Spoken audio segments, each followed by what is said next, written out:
10 games in, the Saints are still in a playoff spot despite losing their third straight in Philadelphia. New Orleans down to the last spot in the NFC. There's a long way to go in the season, but this guy has got a lot to figure out in the next couple of days. Let's start with this. At number 4, Jalen Hurts.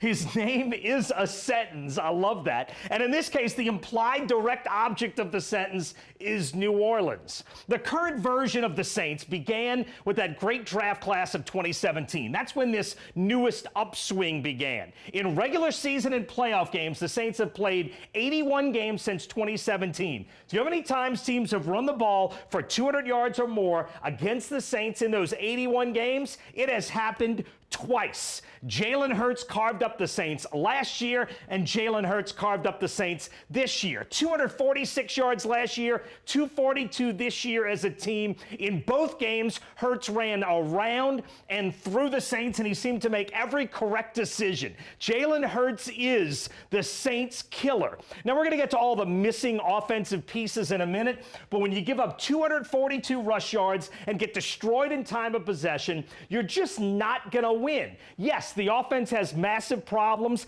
but against the Eagles, the defense was just not good enough, especially when you factor in turnovers. The Saints lost that battle too, and on an undermanned team, you just can't do that. The Saints were -2 Sunday, and in fact, they have lost the turnover battle in each of the past 3 weeks. They are -4 in those 3 games, and yes, they are 0-3. This season, in 10 games, the Saints have only won the turnover battle 3 times. In those 3 games, they're unbeaten. And in fact, in the last 14 games in which the Saints have won the turnover battle, that dates back to mid-2019, they are 14-0. On a team struggling to find playmakers, the Saints have to find a way to do this more. Along that same theme, I think it is time for the Saints to make a change at quarterback. In 3.5 games now, we've seen Trevor Siemian do some good things, and we have seen him do some not good things. He's been especially ineffective in the first half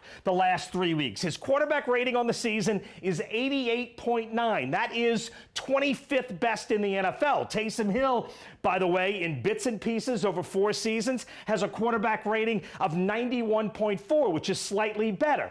But on a team struggling to find an offensive spark, Taysom Hill could, I think, deliver passing numbers as good as Trevor Siemian, and he could occasionally do this. The variable here is Taysom Hill was not healthy enough to play a role in Philadelphia, so you can only make a change if Taysom Hill is in fact good to go. But managing games with Trevor Siemian and this offensive cast just isn't working, because at number 1, the injured party is just too large. And I hate blaming injuries, because right now no NFL team is fully healthy, but because of the magnitude of the missing pieces, the Saints offense is almost unrecognizable right now. Going back to the summer, this is the Saints offensive lineup we all expected to see. 6 of those 11 guys did not play Sunday, but it's not just that the Saints were missing 55% of their offensive starters, it's who they're missing.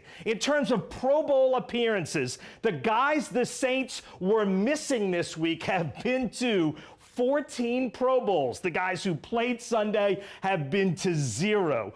All of the Saints' elite talent is out. Alvin Kamara's line about all of this is, nobody cares. And he's right. And Sean Payton won't answer questions about it, because he still has to try to design a game plan to try to win with what's left on his roster. But unless some of those missing pieces come back soon, winning is just going to be extremely hard to do. And that is my number 1 takeaway from the ugliness in Philadelphia.